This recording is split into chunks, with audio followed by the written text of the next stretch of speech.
Hey guys, today we're going to be balancing 3 different gimbals. We're going to be doing the Zhiyun Crane 2, the Ronin S, and the Ronin SC2 to give you a good idea of how to balance your gimbal before starting walkthrough videos.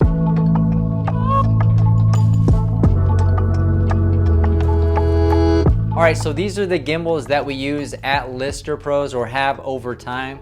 I currently use this one, the Ronin SC2.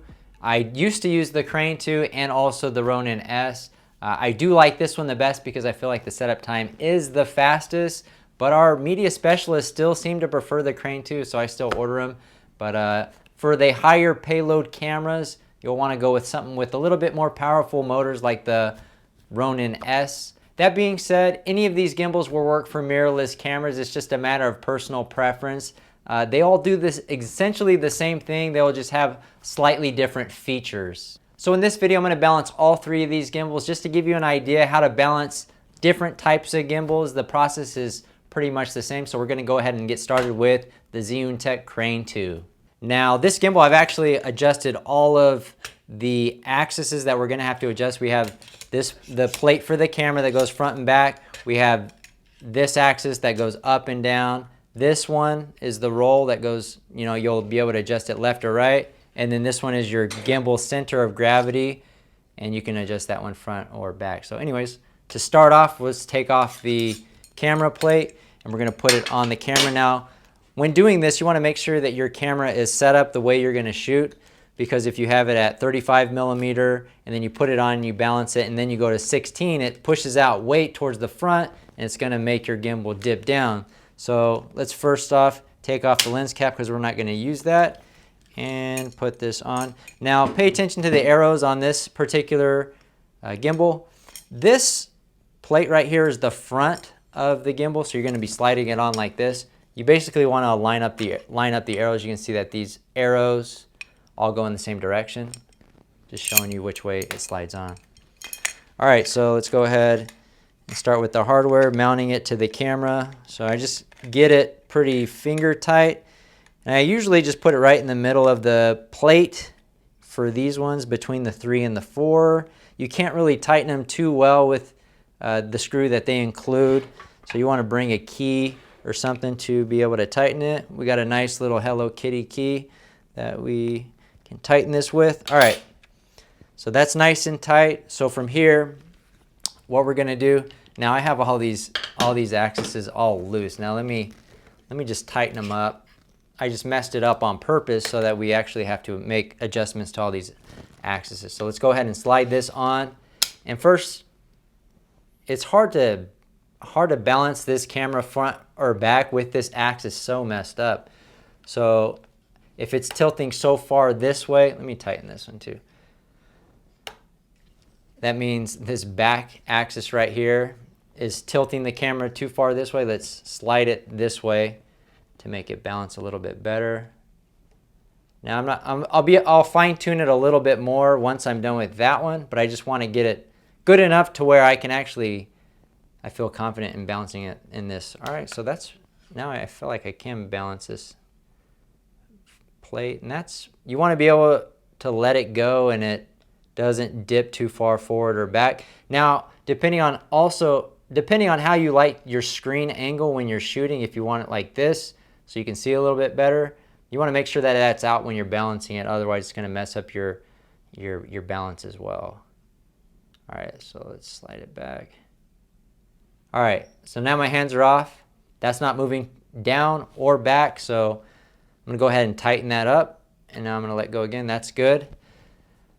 All right, now we're going to work on this axis right here. So when we point the camera down, we want it to stay, or when we point it up, we want it to stay. Right now, it's just flopping around, just going back to this. And this is probably the one axis that people mess up a lot because they might think, oh, it's good right now, right?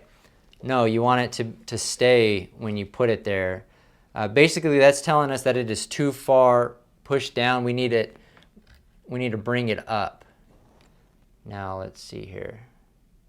So now we brought it up and now it messed up this axis, so we were pulling this way. So now let's push it in a little more here. All right, so this axis in the back that we need to adjust right now is for the roll. Now it's rolling to the left, so what we're gonna have to do is loosen this up. Let me push it more this to the right. Now it's rolling to the right. So you're just gonna have to fine tune, adjust it. And right now I'm focusing on the tilt axis, but I just wanted this one pretty good so I can actually adjust that one properly. Let me tighten this one down right now. And now for the tilt, let's see how we're looking. Not so good. It's now, instead of always falling back, it's going back and down. I believe that means we're a little bit too high, so let's go ahead and adjust it down oh so slightly. I'm about 2.5 centimeters now on the tilt axis. And let's see how we're looking now. All right, so now we have the tilt axis dialed in, I believe. It's staying put when we're up and also when we're down. And the roll axis might be good as well. It's staying put both ways. So that's great. So just double check. Make sure that you have your battery in, your SD card, that your camera is ready to go and shoot. We got the lens cap off. I got my screen in the position that I want for this particular gimbal to be able to see. Now for the last axis is this one down here that's connected to the gimbal. This one just connects the center of gravity. In my opinion, it's not as critical as these other ones. It is important to get it good. It's gonna be able to allow you to not be so strained on your arm. If you have a whole lot of weight this way, your arm is gonna get really tired. So let's go ahead and set this up correctly. That feels pretty good. It's pretty much in the middle of the axis. So up front here, it is at 1 centimeter. So I'm gonna go ahead and lock that down. And from here, we're gonna turn on the gimbal just to make sure that it is level. Now from here, I turned on this gimbal, and if you look at it, it is tilting to the left. One thing that can help you to make sure that your camera is straight is to put the leveler on the display. I think that's very important for the video footage because it's really hard to adjust in post-production like you could with photography. All right, so what I'm gonna do is switch the mode to follow mode. I'm gonna double tap and it goes into follow mode. Now we can use this joystick right here to make find a little bit of an adjustment. Now this type of an adjustment isn't a permanent fix for this gimbal.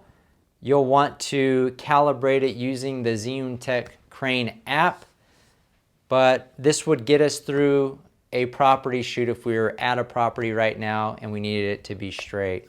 So then we can switch back to the other mode that if we didn't want to actually use follow mode and continue with the shoot. So to recap, the steps for the Crane 2 to balance the gimbal was to put the plate on the camera in a position, and I put that at 3 centimeters, and then we had to adjust the tilt axis, and then we did the roll axis, and then lastly we did this center of gravity axis as well. And then we turned it on and we noticed that it was to the left. We double tapped, went to follow mode and made a slight correction so that we could actually shoot a property correctly. So now we're gonna move on to the DJI Ronin S. This gimbal is slightly different from the Crane 2. There's a little bit different adjustments here. So first things first, the process is very similar. We're gonna start with the camera plate here, and I'm gonna select unlock. This one has a locking unlock lever right here, and then the release button is on this side. So this also has arrows, so you know where it slides. And then this plate also has this part on the front, so it makes it easy to remember that that's the front. And there's also an arrow right here. All right, now this one, I did swap the original bolt out for one that has something to grab onto. And same with this one, I put it in the middle of the plate, not too far back.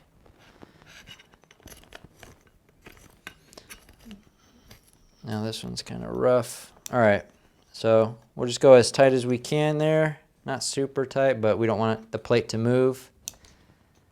All right, from there, let's confirm that everything's ready to go. and just slide it on the camera here, similar to the other one. And now, let's see, let's try to, all right, this one's, that seems good right there. I'm gonna go ahead and move this lever up and lock that access. Now this camera has this extra adjustment. You can slide the camera out and in here. So that seems like an alternative adjustment to the roll axis, or it might help if you max out one of these adjustments. So let's go ahead and just get this thing somewhat level. It likely is going to change with the tilt axis here, so I'm going to do that next. We know it's off because look at that. If you're looking at it right here from the naked eye, it looks like it's balanced, but it is way out of balance. If you're even trying to make any movements up or down during your shoot, it's going to have a tough time because that is a lot of pressure on that motor right there. All right, so let's loosen this up. And I'm going to slide it up, and I just like to adjust it, just see where we're at. All right, we're still way off. Let me just come back up. I like to go from one extreme to the other and just, all right, oh, all right, we're making progress here. This is good. All right, we nailed it right here. Just for a reference, we're close to the 3 centimeter mark on this. If you use the same camera and lens combination always, it's a good idea to mark off where you're level at, so you're not having to do it every single property. But these ones, I usually just leave it. So basically leave the settings on all of these axes, and then I just have to adjust the camera plate one when I get at a property. All right, so I feel like we got this gimbal pretty much dialed in. Minus the roll axis, it's not sticking how we would like it. It's doing pretty well, but it doesn't necessarily have to be perfect on the roll, because for real estate videos, we're mostly panning from left to right or right to left and up and down. So we're not going to be rolling too much. If you are shooting a music video, you want to fine tune this one a little bit more, but this seems perfectly fine for what we're going to be shooting in real estate. All right, lastly, we'll adjust the pan motor right here, which is this one right above the gimbal. And for the most part, I leave it in the middle. I just like to get a feel for it. Now, if I feel like there's too much weight at the front, I'll scoot it forward or backwards depending on how much weight there is. If there's a lot of weight back here, you want to scoot it forward. If there's a lot of weight out front, you'll want to scoot it back. Right here, I pick it up.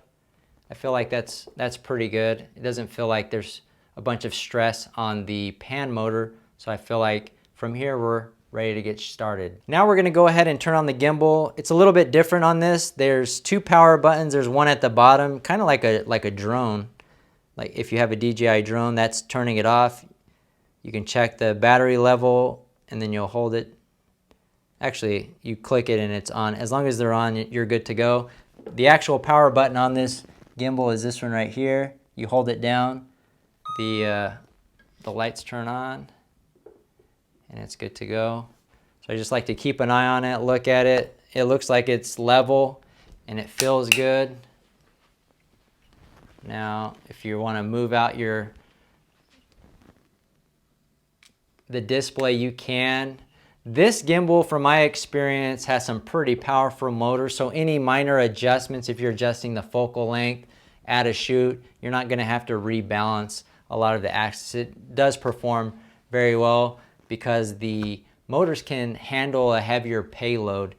Now, last but not least, the Ronin SE2. This gimbal is my favorite gimbal right now because it's super light and it does a great job for real estate videography. Now, another thing that I really like about this gimbal is that once you set it up, you basically don't really have to touch it unless you adjust or change your lens or camera body. So let's get into it. All right, so I went ahead and messed up all the axes. First thing we're gonna do is take off this little plate here. And I really like it because you don't have to use a Hello Kitty key or something else to tighten it down.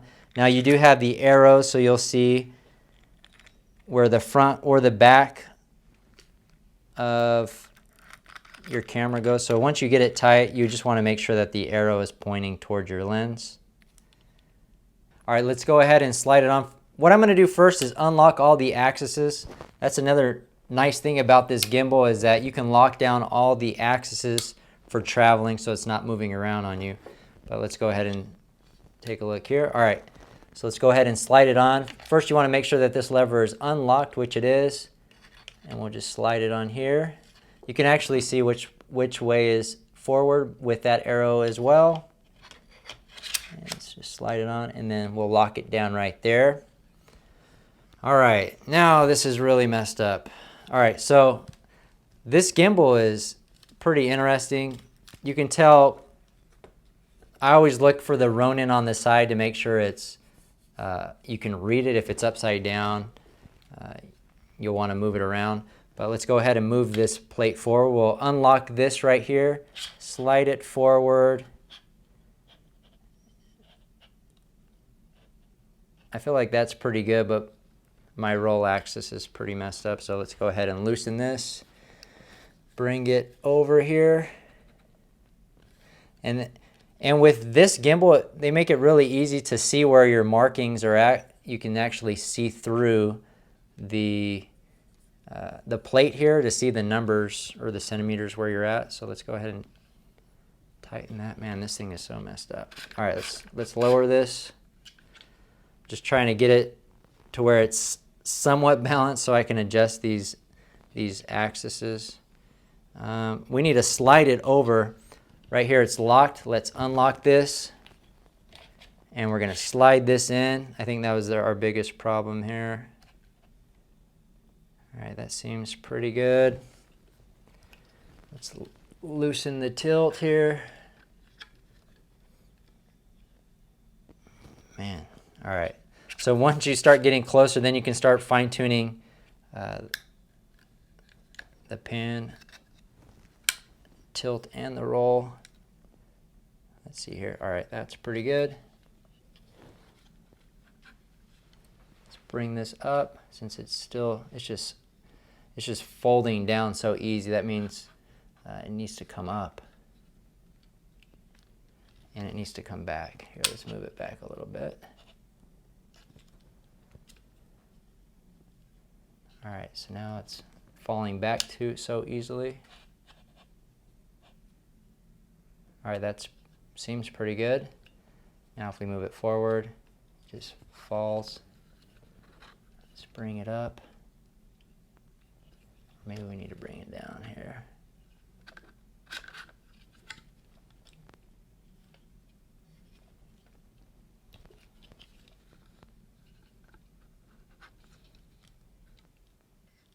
Yeah, I think it should be down here.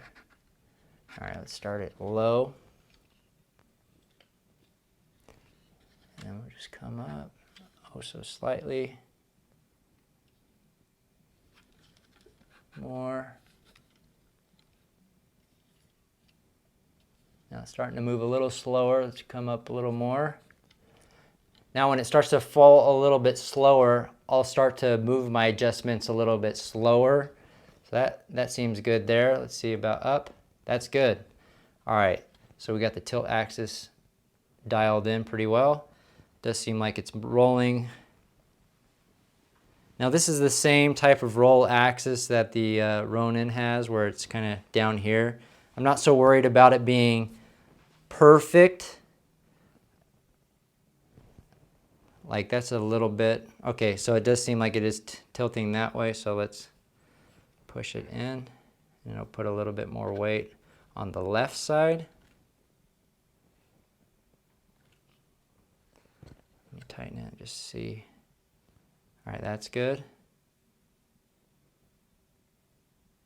And that's good. So I feel pretty good about the roll. Now let's adjust the pan axis here. And this one, I'm just gonna leave in the middle.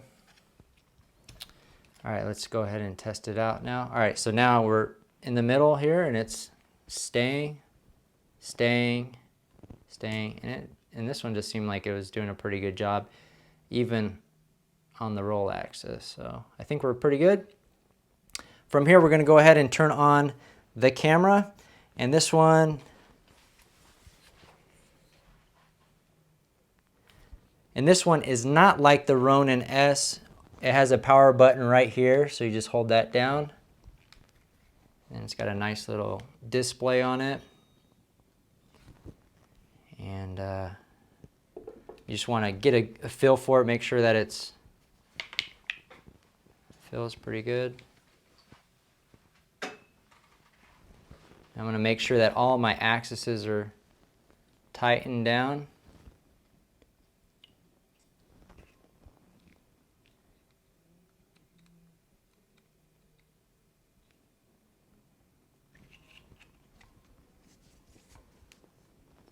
All right, and yeah, it does look level.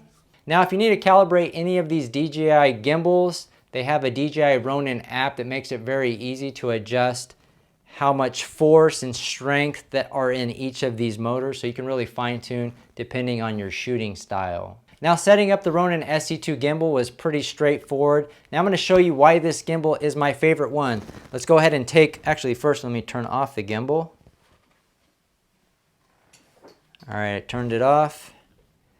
And it does a slow turn off. It doesn't just make your camera fall. It just gradually turns off. All right, so taking the camera off. Now you can just click on all of these lock unlocks. And when you move it to a certain spot, it locks it in place. There, that's locked. And now the pan, it's locked. So now you can travel with this, ready to go. Now, say you were shooting photography, now you swap to this plate. So you just put it on. There's no adjustment front or back because there's only a hole, so I put it in the center hole. Now all we're gonna have to do is slide it on, lock it, and unlock these axes. And you're good to go. So the setup process is so much faster on this gimbal once you got it dialed in the way that you want to shoot. All right guys, so that's how you balance these three gimbals. Now the process is going to be relatively the same regardless of what gimbal you're using. Now the gimbal that you use, you just want to make sure that it can handle the payload of your camera body and lens, because if you get one that can't handle the weight, it's not going to perform very well and you're going to have some very shaky footage. All right guys, that's going to do it for this video. Reach out if you have any questions. We'll see you guys on the next one.